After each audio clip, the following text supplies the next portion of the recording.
Et si l'avenir des entreprises se jouait dans ce qu'elles ont de plus vivant? Moi, c'est Johan Darkest, et dans Capital Humain 3.0, je vous embarque pour une nouvelle ère où le potentiel humain devient le moteur de la transformation. Des idées concrètes, des voix inspirantes, des clés pour attirer, développer et fidéliser autrement. Parce qu'au cœur de la performance durable, il y a vous, moi, nous. Bienvenue dans Capital Humain 3.0, le podcast où le cœur et le cerveau battent à l'unisson.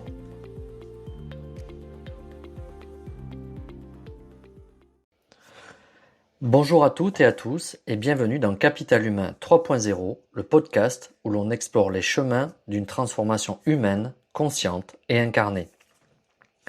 Aujourd'hui, j'ai le grand plaisir de plonger avec vous dans un sujet aussi universel que souvent évité, les émotions en milieu professionnel. J'ai intitulé ce podcast « Émotions au travail, comprendre, réguler, transformer ». Alors pourquoi elles se déclenchent? Comment elles nous traversent? Quelles hormones elles activent?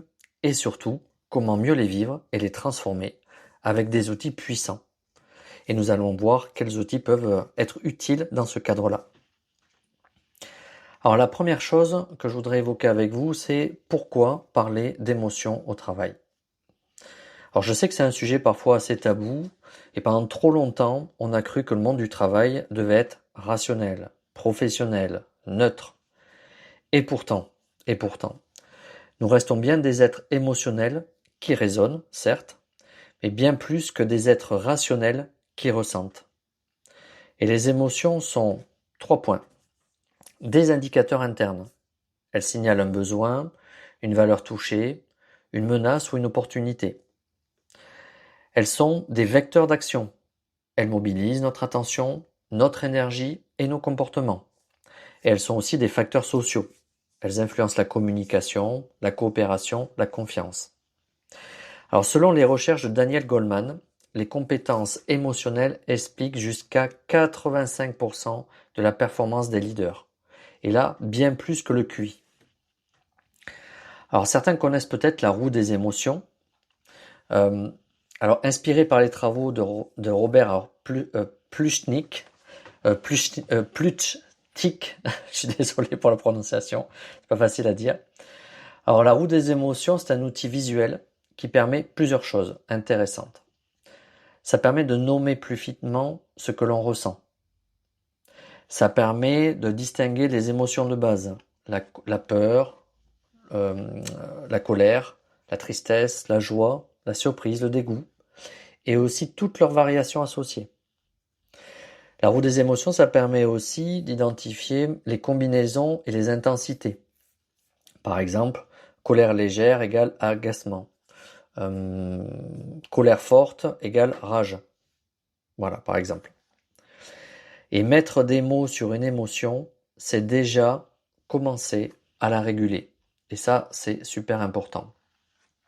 Une étude UCLA explique que nommer une émotion active le cortex préfrontal, qui sert à la régulation, et calme l'amygdale, qui sert à la réaction.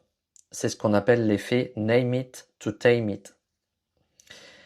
Un cas concret, pour bien illustrer la chose, vous avez une manager qui confondait stress et excitation.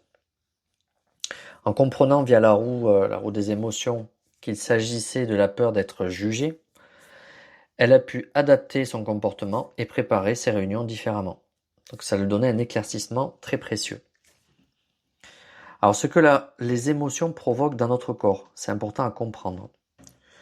Une émotion, ce n'est pas juste dans la tête, c'est un état neurobiologique complet. Alors les principales hormones et leurs rôles qui sont associés. Première chose, vous avez le cortisol. C'est l'hormone du stress qui signale les alertes et les menaces perçues. Vous avez l'adrénaline qui est liée à la mobilisation immédiate, le mode survie. La dopamine qui est liée à la motivation, l'anticipation de récompense. L'ocytocine qui travaille, elle, sur le lien, la confiance et le bien-être social. Et enfin la sérotonine qui agit, elle, sur la régulation de l'humeur et la stabilité émotionnelle. Alors ces hormones, elles influencent plusieurs choses. Nos réflexes décisionnels, notre capacité à coopérer et notre niveau de performance. Alors on parle de l'effet Yerkes-Dodson. Un stress modéré booste la perf, trop de stress la fait chuter. C'est trouver cet équilibre entre les deux.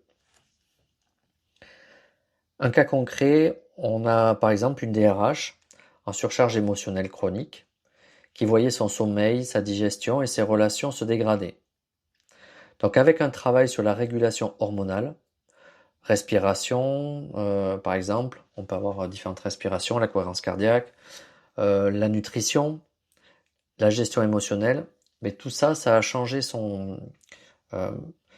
sa perception et elle a pu sortir de cette surcharge émotionnelle chronique. Les déclencheurs émotionnels qui sont fréquents en entreprise. Donc on parle souvent de déclencheurs comme des stimuli, mais qui activent ces émotions automatiquement. Elles peuvent être soit externes, ça peut être un regard, un propos, une parole, une remarque, une tension par exemple. Et ça peut être aussi interne, une pensée qui nous traverse, un souvenir, une projection, une anticipation. Les plus fréquents en milieu professionnel, ça va être par exemple l'injustice perçue, qui va générer de la colère, le manque de reconnaissance, qui va générer de la tristesse, de la frustration, la charge mentale ou le flou des rôles, qui va générer stress et anxiété, des conflits de valeurs, qui peuvent entraîner un mal-être, un désengagement, et des feedbacks mal formulés, de la honte et du repli qui peuvent être associés. Donc un cas concret qu'on peut amener, c'est un salarié qui déclenchait souvent une colère disproportionnée dès qu'on lui parlait d'efficacité. Et cela remontait à un traumatisme qu'il a vécu dans son enfance, quand il était à l'école, autour de la pression à performer. Donc ça a été un activateur. Et il l'a découvert dans le cadre d'une séance en kinésiologie. Voilà. Qui est une approche qui fait le lien entre par un test musculaire sur les mémoires engrammées par des tests musculaires. Donc c'est le lien corps-esprit qui est intéressant avec la kinésiologie qui permettent de désamorcer ça.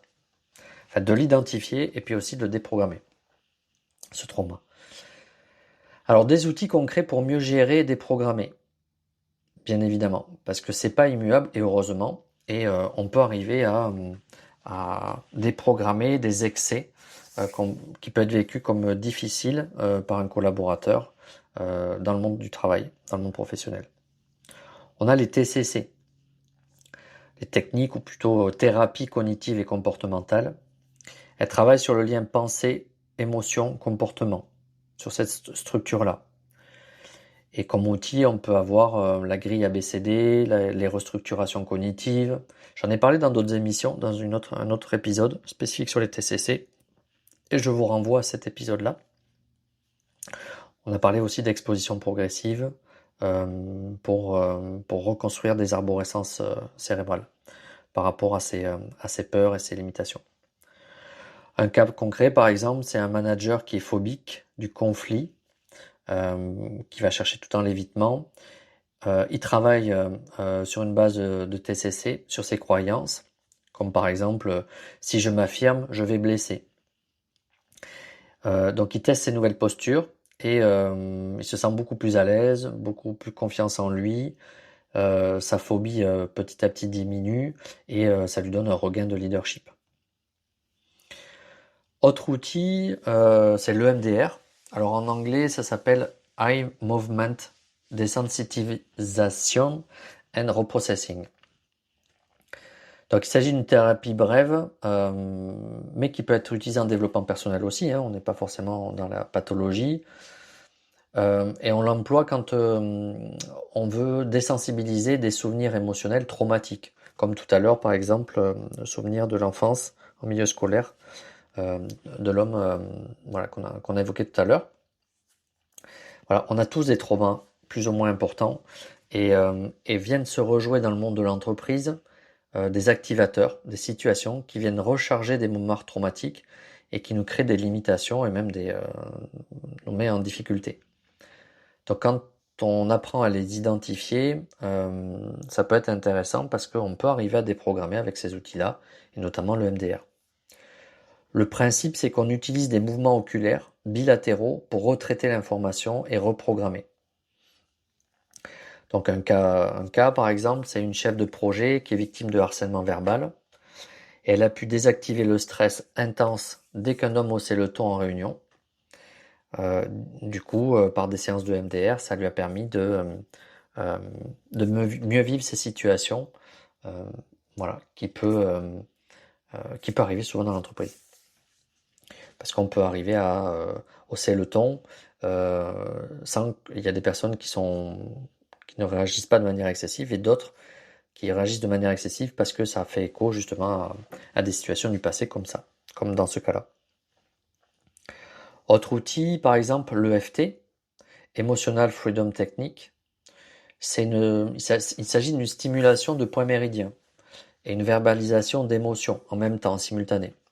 Donc c'est très efficace et ça peut être très intéressant pour apaiser en profondeur et rééquilibrer l'énergie émotionnelle.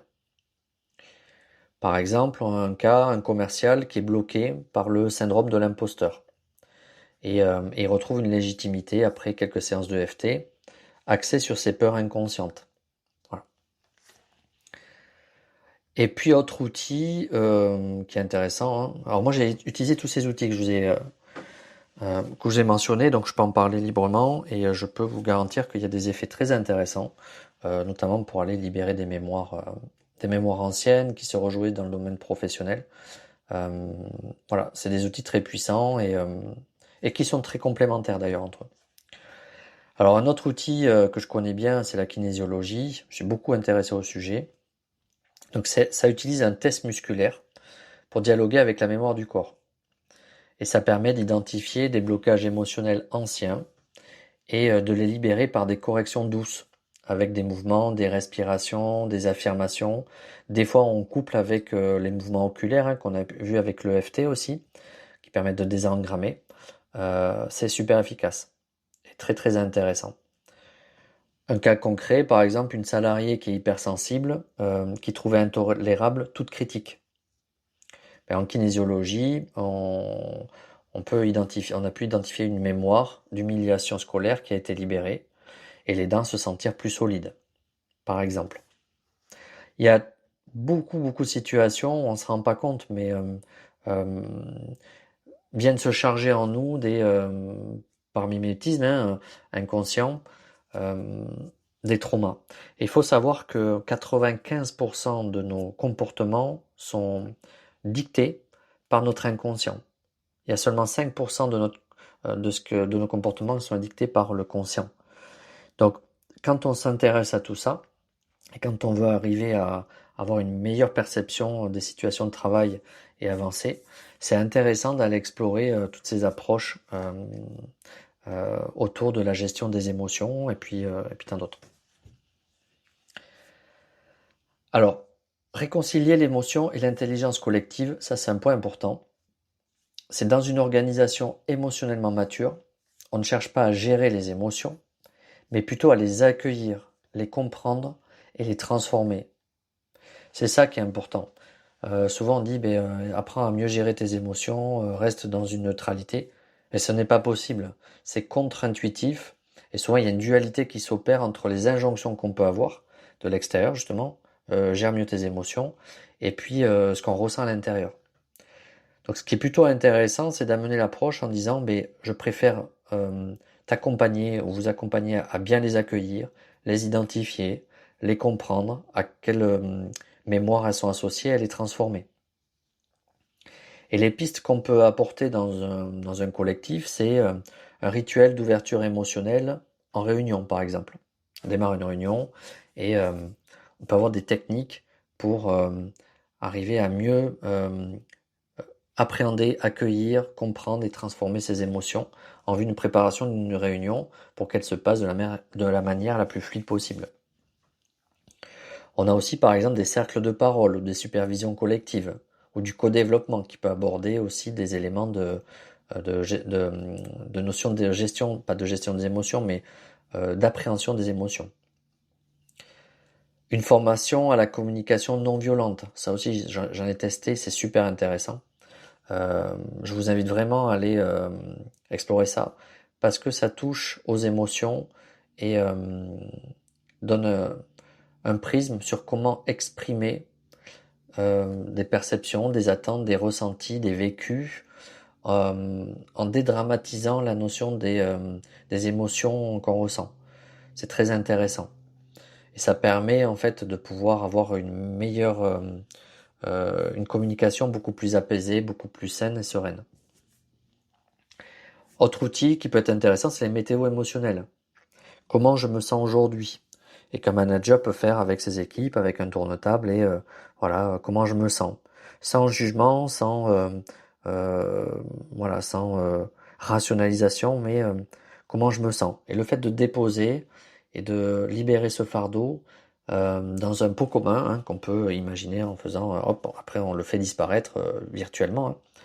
Mais ça permet en fait de commencer une journée beaucoup plus apaisée émotionnellement. Et l'autre point sur lequel j'insiste vraiment, c'est encourager la vulnérabilité assumée des managers. C'est très important. Le fait qu'un manager puisse assumer ses difficultés émotionnelles, alors ses difficultés ou au contraire ses vertus émotionnelles, enfin ses points forts, ce qui peut être dans des bonnes vibes, c'est très important parce que le manager va montrer l'exemple à ses collaborateurs en disant, ben, vous aussi, n'hésitez pas à exprimer quand vous avez vos émotions, euh, d'oser en parler pour créer ce lien en fait d'humain à humain. Ça permet d'humaniser la relation entre un manager et ses collaborateurs et de pouvoir en parler librement, de paraître que ces émotions qui peuvent être parfois bridantes ou handicapantes entre guillemets ne soient pas cristallisées et c'est comme une marmite, hein, ça bout et puis ben, il faut enlever le chapeau en fait pour les libérer de la pression. Et là, c'est important en fait de le faire au fur et à mesure. Sinon, après, ça fait un effet boomerang qui peut être préjudiciable. Et Brené Brown parle de la vulnérabilité comme le berceau de la créativité, de l'innovation et du changement. Donc, c'est vraiment un point clé aujourd'hui pour les organisations d'avoir un autre regard plus mature sur les émotions de l'ensemble du collectif. Alors, en conclusion, ce que je dirais, c'est que ce que nous ne libérons pas émotionnellement se cristallise dans nos relations, nos tensions et nos postures. Donc ça, c'est très important. Et en prenant soin de nos émotions au travail, nous devenons plus libres, plus alignés, plus efficaces. Donc moi, je vous invite tous à explorer une pratique émotionnelle dans votre quotidien professionnel. Mais prenez un temps de pause, observez ce que vous ressentez, donnez-lui un nom, une couleur, une image. Vous pouvez l'associer à des métaphores aussi, à des symboliques. Et demandez-vous quel est le besoin caché derrière cette émotion. Alors vous verrez que ça a l'air simple comme ça, mais parfois c'est pas toujours évident. Et plus on s'entraîne, plus on arrive à avoir une idée précise des émotions, de ce qui se cache derrière et à quoi c'est associé. Donc c'est très important. Je vous renvoie aussi en lien connexe hein, avec... il y a des tests qui existent de connaissance émotionnelle qui peut être pertinent aussi à investiguer. Vous pourrez bien sûr trouver sur internet la roue des émotions illustrée, qui est bien faite. Il y a plusieurs exemplaires qui sont intéressants. Et puis quelques livres que je vous recommande, c'est de Daniel Goleman, bien évidemment, L'intelligence émotionnelle. De Lise Bourbeau aussi, La guérison des 5 blessures de l'âme, hein. J'en ai parlé dans une précédente émission, des 5 blessures de l'âme appliquées à l'entreprise. Et bien évidemment, ce podcast, il est très intimement lié aussi au podcast sur les blessures de l'âme. Et puis de Leslie Greenberg, Émotion, enquête et mode d'emploi. Voilà ce que je voulais aborder avec vous dans ce podcast sur la gestion des émotions, de manière générale, hein, sur la thématique des émotions, et notamment comprendre, réguler et transformer. J'espère que ce podcast vous a plu. J'ai pris beaucoup de plaisir à vous partager tout ça, toutes ces notions. Et si vous avez envie d'aller plus loin, contactez-moi. Nous pourrons échanger ensemble pour partager sur ces sujets qui sont passionnants. Je vous souhaite une très bonne journée. Je vous dis à très bientôt pour de nouveaux épisodes. Et prenez soin de vous. Au revoir.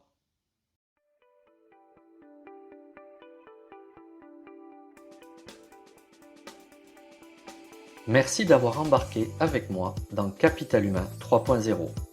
Si cet épisode vous a inspiré, partagez-le et abonnez-vous pour ne rien manquer des prochains. On se retrouve très vite pour explorer ensemble d'autres façons de remettre le potentiel humain au cœur de la transformation.